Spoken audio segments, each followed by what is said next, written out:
This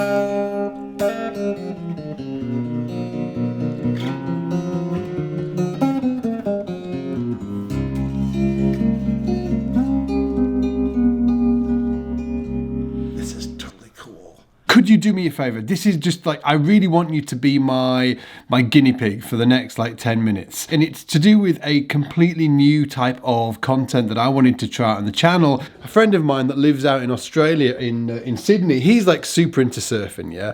And we were talking a few months back and he was like, hey, Billabong, the surf company, he said they've got this thing on YouTube called Board Tales. Can you see that? Apologies for this ginormous mess, but this is my life. So Billabong do this thing called Board Tales where they go to famous surfers' houses and the surfing dude tells the audience about, you know, the stories about his surfboards. And I was talking to James and he was like, could you not do a similar thing for bass? And I was like, obviously we needed sort of like a bass superstar guinea pig as well. So we gave Stu Hamm a shout.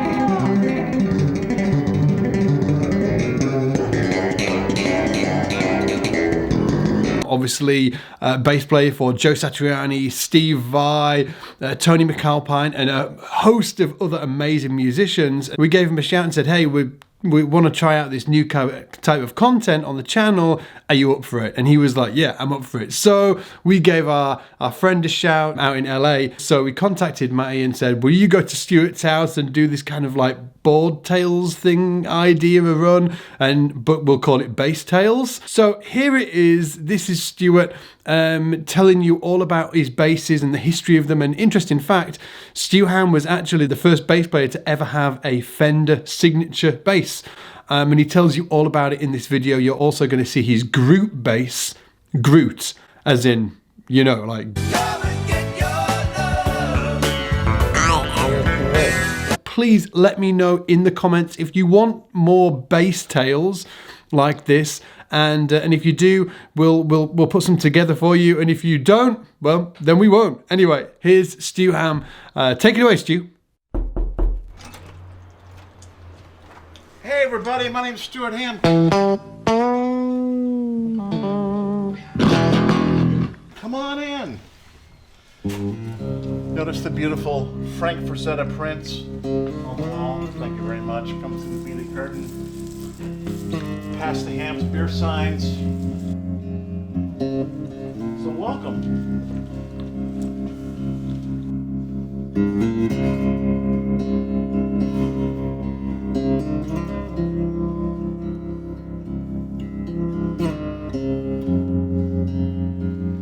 First bass we want to talk about is this guy. This is Larry. And as some of you may remember, many years ago, I was the first person to ever have a Fender signature bass. So to get a better sound, we did interesting things like, you know, the strings go through the body, right? To get, the idea was to get a little more sustain through a short scale body. And again, this bass is called Larry because you can see it's based on a number 33 Larry Bird, the great player for the Boston Celtics. And so then maybe this great brass pickguard with Larry's number, the Boston Celtics logo. And since then, what I've done is turn this bass into a piccolo bass.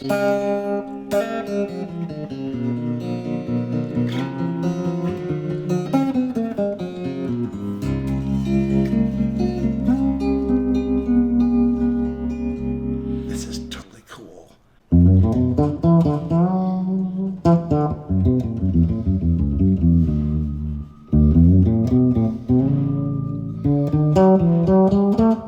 This is Fred.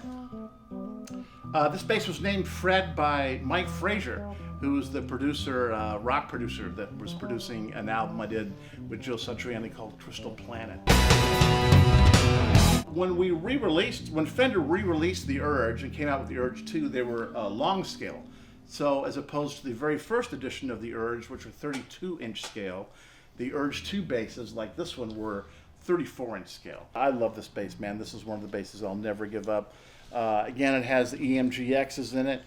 All my basses have EMGs. I've had my first pair of EMGs put in my very first Fender bass in 1980. at Wurlitzer's on Mass Ave in Boston, Massachusetts, when I was going to Berklee College of Music. It's such a different sound with the flat wound strings, the nylon.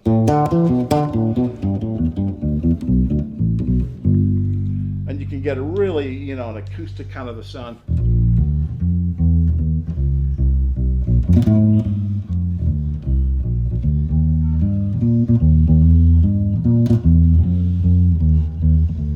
So here's a bass that you real diehard Stu Hamm fans, and especially Joe Satriani fans, will probably recognize.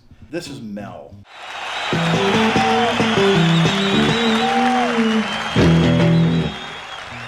Once Fender went, the Fender Urge went from short scale to long scale, I had him hand build this one for me. Boy, I played this bass forever. The red sparkle on it, the body, it was great.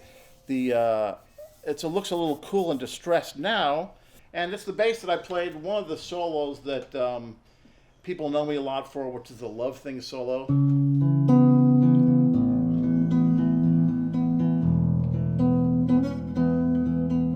I played this on so many tours of Satriani. It was my go-to bass for years and years and years. And again, a lot of you have seen this on the Satriani video and live DVD, remember those? And CDs, remember those? Live in San Francisco, and that was an incredible night.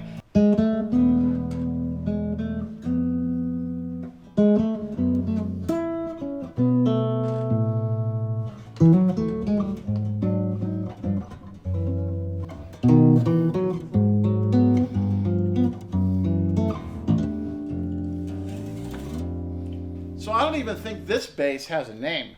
But when my association with Fender ended, I was looking for a new company to work with, and I ended up meeting Gil Saucy and some wonderful people at Washburn, some good designers, and we came up with this bass, which is a wonderful bass, as you can hear. And the cool thing about this is what I wanted to do was no one hit, I mean, maybe they have, but to our knowledge, they haven't made an acoustic bass that has an adjustable and intonatable bridge, right?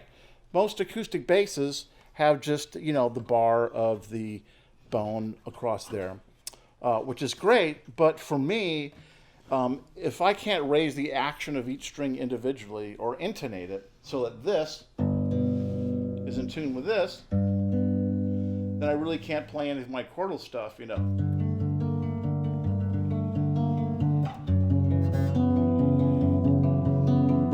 So because of the piezos, it just got such a big, fat, round sound that I use it a lot in recording, and also it just has a really beautiful song tone for when if I'm trying to do a recording where I'm overdubbing basses, you really got to find basses that have different tones. So a song that I recorded called September with Gumbali Ham Smith.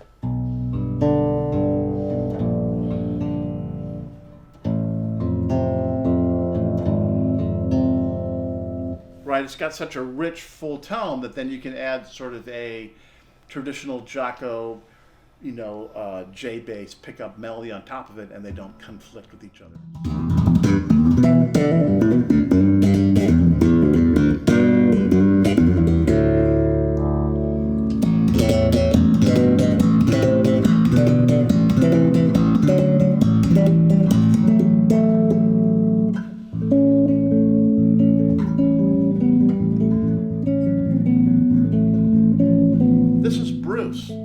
Many people thought it was Cap because of the Captain America sticker, but that's actually my red bass. So when my affiliation with Washburn ended and I was looking for someone new to create with, I was introduced to a man named Marcus Spangler, who is the main instrument designer at Warwick in Germany. So I've known Hans-Peter Wilfer, and a lot of friends of mine who played Warwick and were telling me about what a genius, what a wood whisperer Marcus was. And I met him and loved him, and he built these prototype basses for me. This is the second prototype. The red one, Cap, was the first bass.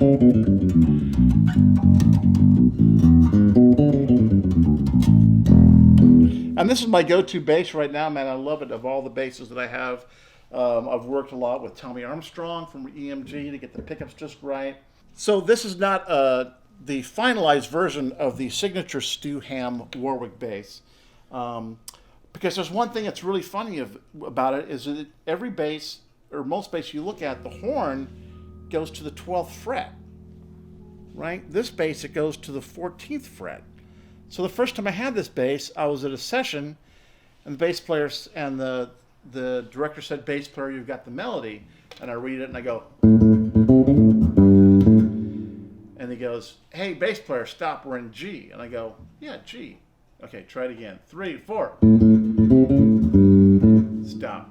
"Hey, bass player, we're in G." I'm like, "Oh, that's right, G, sorry." Because the horn was 2 frets off from where it was balanced.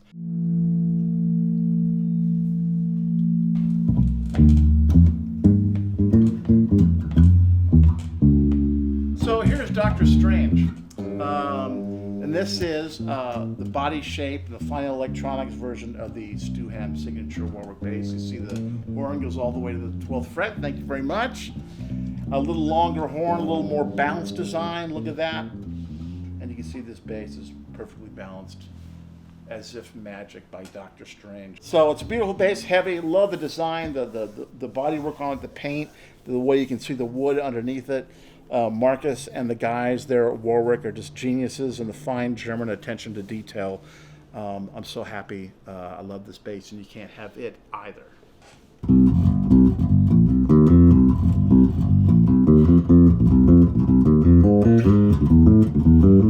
What am I doing playing a 5-string?